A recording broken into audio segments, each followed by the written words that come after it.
Halo Den. Ya, halo Wawancara. Fauzan. Yuk. Wawancara ya antara ngobrol biasa-biasa aja sih. Tugas apa nih? Tugas dari terapis bicara. Oke. Ya boleh.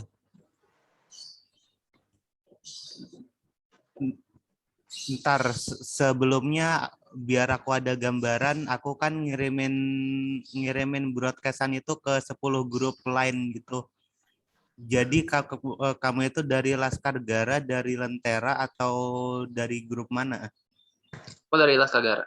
Dari Laskar Gara juga ya. Ya.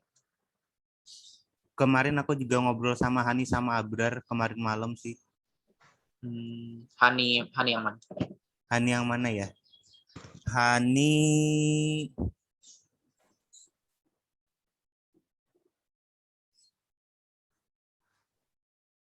entar Hani Hanzoy katanya di sini. Itu nama Oh, asli gak ya? enggak, Hani Safitri berarti. Hani Sapitri. Ya, jadi sekarang kamu di UI, ITB, atau di kampus mana? Aku di UI. Di UI. Jurusan? Ilmu perpustakaan. Wow, enaknya bisa kerja di perpustakaan. Sepertinya aku ya masih menyimpan mimpi buat bikin perpustakaan pribadi gitu loh. Ya cuman apa Oh, daya, buku aku baru di bawah 100. udah banyak kan? Udah lumayan banyak sih. Aku jadi kepo nih di perpustakaan, belajar ilmu apa? Apa semacam katalog kayak ISBN atau kode-kode gitu kah? Iya. Eh, Berarti ada yang tahu ya kayak ISBN data lens. Sebenarnya emang basically belajar apa ya? Ilmu perpustakaan itu dibagi jadi tiga sih ya dari yang aku tahu. Dibagi jadi tiga topik utama gitu kan. Pertama pengarsipan, kedua manajemen informasi, sama yang ketiga itu pemrograman. Jadi kayak basic programming untuk tadi untuk manajemen informasi sama arsip informasi gitu. Jadi emang secara umum belajarnya itu bukan tentang ini sih, bukan tentang kayak gimana jadi penjaga perpustakaan, enggak, tapi kayak lebih ke sistem informasinya gitu. Jadi kayak menggunakan teknologi untuk uh, apa ya, kayak mengumpulkan sama menyimpan sama mendistribusikan informasi di internet terutama gitu. Iya, makasih infonya, baru tahu juga aku. Aku uniknya di Kesmas ada juga sih yang namanya peminatan. Jadi dari 140 SKS itu ada sekitar 40 SKS yang kita bisa milih-milih gitu mau ke peminatan apa. Kemarin aku sempat milih sistem informasi kesehatan di pilihan kedua, cuman kepilih pilihan pertama di promosi kesehatan. Jadi ya gak masuk FIK. Oh, iya. Ya cuman berarti kamu sekarang belajar pemrograman dong. Iya, basic-basicnya aja sih, kayak kayak mungkin HTML gitu, kalau pernah dengar. Jadi emang HTML. ada.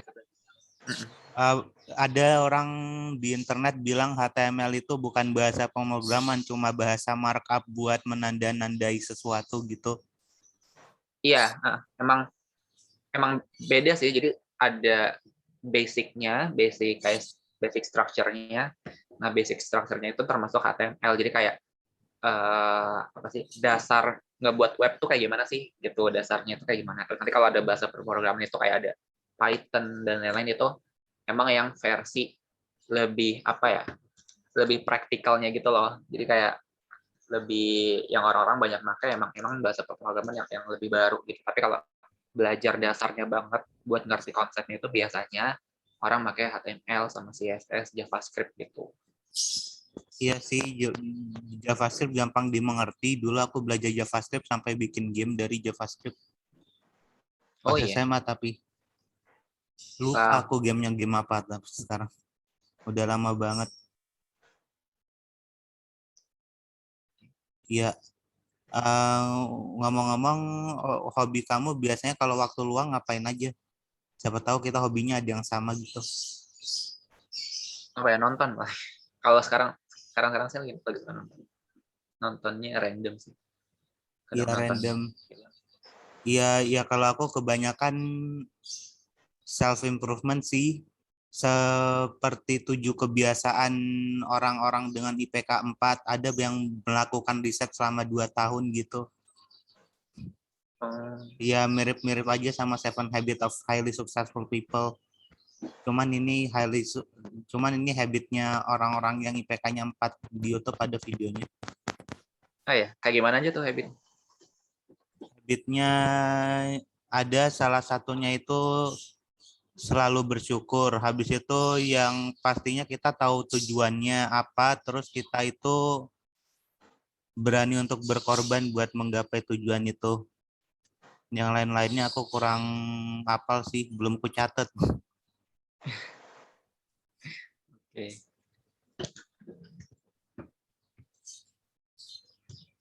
Iya, ya cuman kalau menurutku sendiri otak manusia itu lebih suka yang sedikit-dikit gitu gak sih?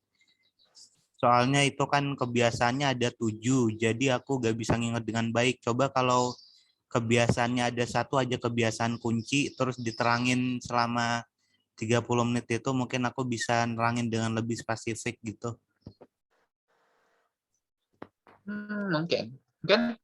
Mungkin juga karena emang aku juga nggak tahu sih yang Seven Habits itu aku belum pernah baca juga.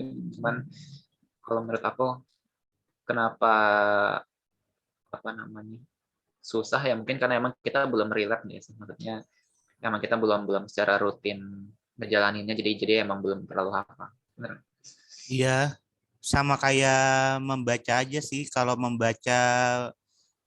biasanya sukanya baca fiksi, terus tiba-tiba disuruh baca non fiksi, pasti ada kosakata yang kita gak ngerti gitu, semacam itulah. Iya, jadi belum terbiasa aja.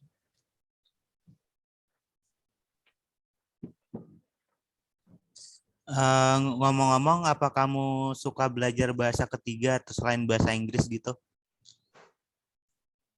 Belum, untuk sekarang belum, masih bahasa Inggris. Soalnya masih bahasa Inggris aja belum terlalu ini, belum terlalu pas. Ya, aku udah pernah nonton juga video tentang gimana cara orang-orang yang bisa belajar bahasa banyak gitu. Ya katanya yang penting kita menemukan metode sendiri yang kita bisa have fun gitu dengan metodenya. Kalau aku sendiri, metode yang aku suka tuh baca buku, dengerin lagu sambil nerjemahin gitu, nonton film terus subtitlenya diterjemahin dan sebagainya lewat pop culture lah. Oh, berarti suka baca buku yang pakai, emang sekarang ada lagi belajar bahasa? Dulu sih sempat, karena SMA sempat diajarin bahasa Jepang, udah tahu dasarnya, jadi sampai sekarang yang ku pelajari antara kalau gak Jepang ya Arab, yang udah tahu alfabetnya gitulah.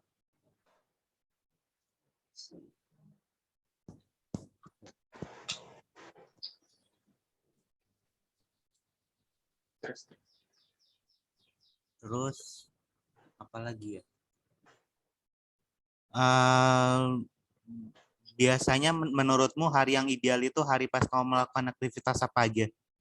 Ya kalau aku biasanya hari di mana aku bisa nyelesain 1 buku dalam 1 hari, atau setengah dari buku itu 100 halaman lah kira-kira. Itu udah hari yang menyenangkan banget, soalnya kalau bisa baca secepat itu kayaknya semua buku referensi bisa aku babat habis deh. Cuman kenyataannya paling sehari cuma bisa 25-50 halaman. Oke. Kalau aku yang idealnya itu apa ya?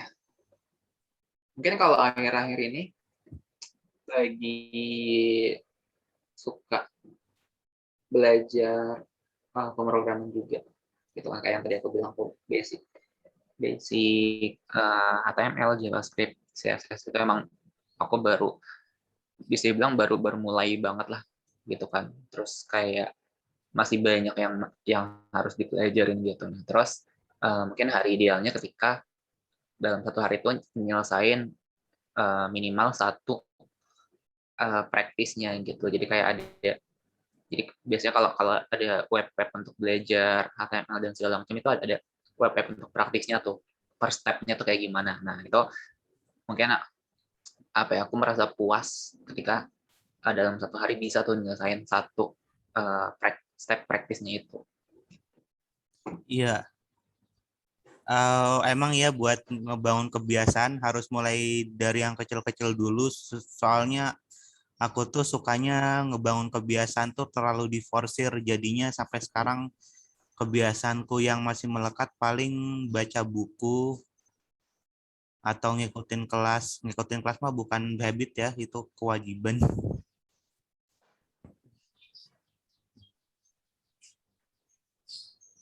Iya, terus apa lagi ya?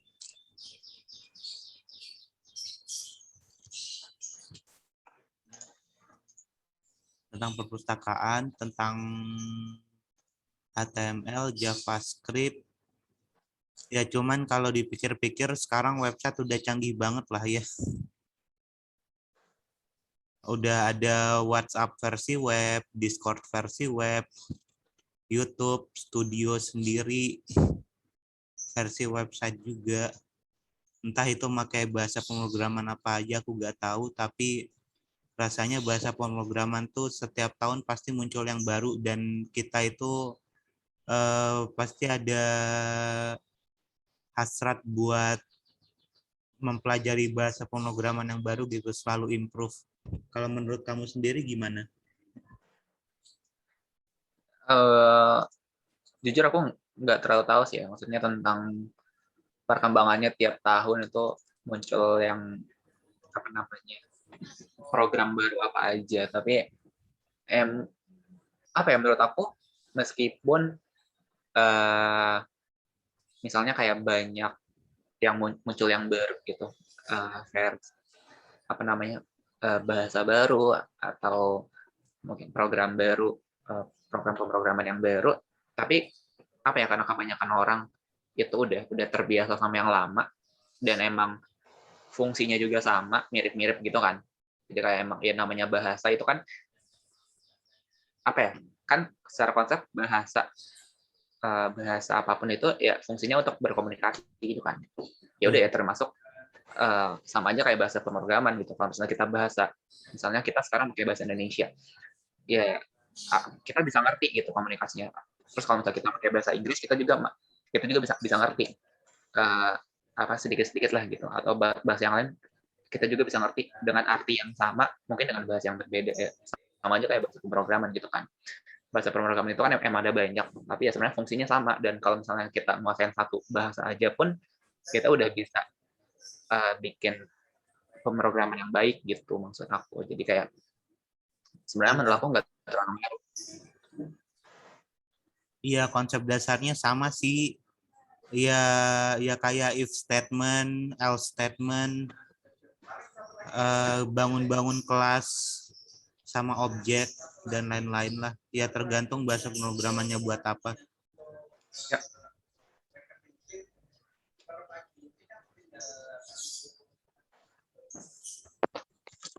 Terus apa ya? Walaupun aku suka bahasa pemrograman, cuman sampai sekarang aku gak ngerti server tuh fungsinya buat apa dah. Kamu sendiri ngerti gak? Server, sebenarnya server itu yang aku tahu ya, yang aku pahamin, ya itu cuman buat tempat menerima sama kayak menerima sama mengirim sinyal aja gitu, sama menyimpan konten gitu. Iya. Jadi kayak ya server itu sebagai pusat kontennya gitu. Jadi kayak misalnya kita mau apa sih namanya ya, misalnya bikin sebuah gitu.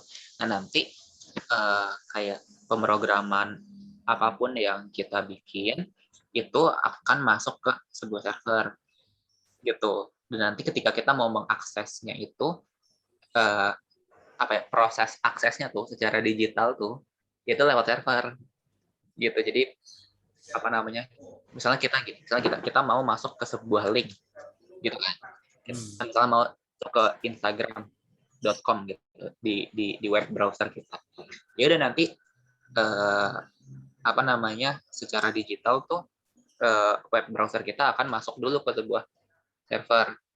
Nanti kayak di situ ditentuin nih apakah servernya apa namanya normal, atau misalnya kadang-kadang tuh ada masalah, ada misalnya server yang nggak bisa dibuka dan segala macam. Nah itu, apa namanya, berarti ada kesalahan di servernya gitu, entah ketika menerima datanya atau emang ketika mau mengupload datanya gitu, ketika mau masuk ke link tersebut. Nah, setahu kayak gitu. Jadi emang semuanya tuh terpusat di servernya gitu. Ya.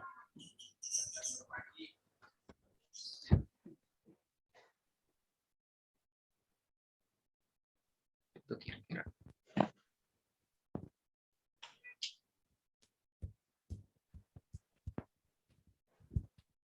Gimana ya? Mungkin server itu bisa buat memproses datanya juga.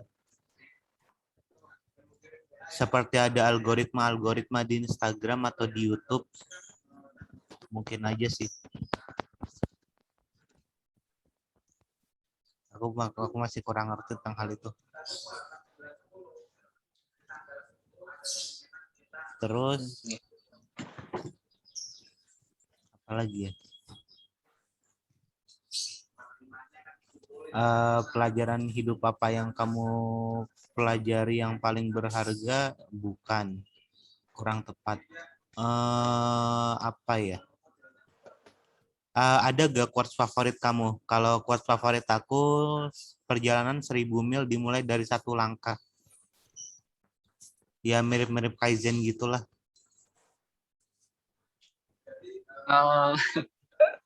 Apa ya?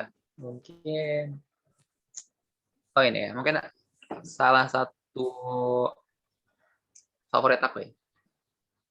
Itu dari film. Dari Dari film. film. Kan aku ketikin dulu. Filmnya itu film Disney, film yang paling baru, namanya Raya and the Dragons. Ingat aku kayak gini sih quotes-nya itu, aku ketik di chat. Oke, di chat.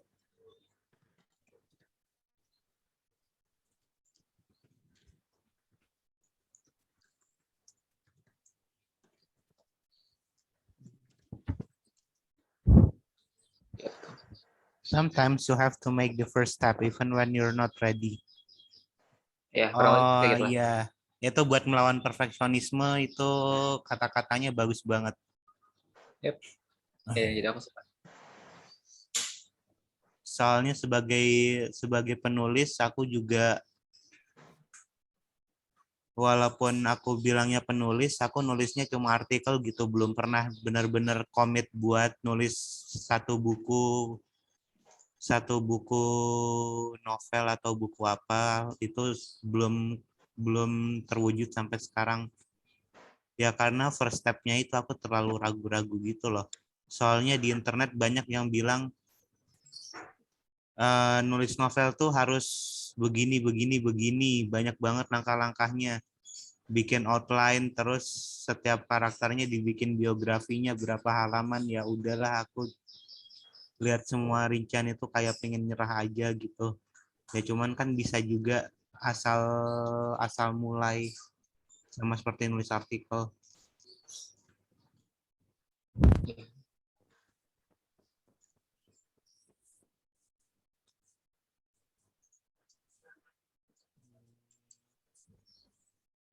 Terus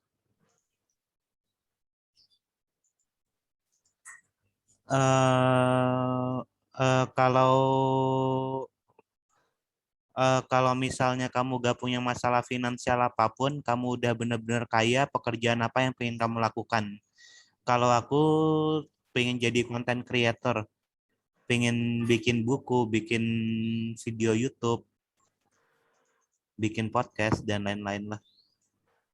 Soalnya ada kesenangan tersendiri bisa bagi-bagi ilmu. Mungkin aku sama sih. Aku pengen juga, maksudnya kalau untuk bikin konten segala macam. Terus ketika aku udah punya ilmu tentang suatu hal. Iya,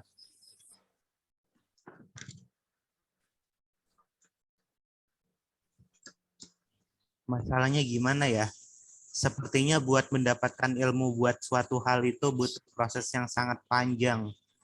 Misalnya buat bikin kelas kepenulisan, kita harus bisa nerbitin berapa buku biar orang-orang tuh percaya kalau kita bimbing nanti mereka juga bisa nerbitin buku juga, terus bukunya bisa bagus gitu. Dan itu jujur harga kelas kepenulisan tuh gara-gara aku lihatnya yang dolar kali ya, jadi mahal banget. $1.000 itu 15 juta ya. Sekitar segitu kalau yang di luar negeri. Di Indonesia ada yang 100.000 tapi kurang interaktif gitu loh. Cuma lewat pesan-pesan SMS di WhatsApp. Ya materinya gak nyangkut.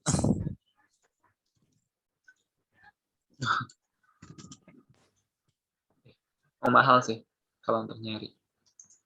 Ya, Tapi emang sekarang udah banyak yang gratisan sih, maksudnya eh, ilmu apapun, setahu aku di internet tuh banyak, atau di YouTube iya, itu banyak cuman banget. yang gratisan itu effortnya jauh lebih banyak gitu. Kayak itu cuma sebuah buku atau sebuah video yang pasif gitu, gak ada timbal balik gitu loh. Kalau kita mau nanya sesuatu Ya, susah ya, semacam itu. iya, sama aja sih konsepnya kayak kayak sekolah gitu kan. Kalau eh, kayak menurut aku kenapa ada sekolah ya, karena biar kita belajarnya sistematis gitu kan. Meskipun sebenarnya semua materi-materi di sekolah bisa kita pelajarin otodidak gitu, tapi kan pasti bingung nanti mulai dari mana, terus harus belajar apa aja gitu kan. Terus memang Iya, banyak kurs-kurs gitu atau pelatihan-pelatihan yang emang ya biar kita sistematis aja gitu kan. Cuman emang basically kalau yang mau nyari yang gratisan dan kita belajar sendiri itu ada, tapi emang bakal lebih susah dan lebih lama gitu Mas. iya bakal lebih susah dan lebih lama. Sedangkan kalau dibimbing kan ada semacam jaminan gitu kalau dibimbing, apalagi ada yang garansi uang kembali kalau gak berhasil. Ya cuman kalau belajar sendiri tuh ya harus komitmen sendiri gitu. Sama seperti belajar bahasa otodidak, Betul. ya progresnya berprogres tapi gitu-gitu aja gitu. Apalagi karena gak wajib, jadi kadang-kadang kita itu sibuk terus males gitu. Terus kita gak lanjutin. Aku aja belajar bahasa Jepang pengennya lanjut habis selesai kuliah biar biar kuliah bisa baca buku yang tebel-tebel nih. Hmm.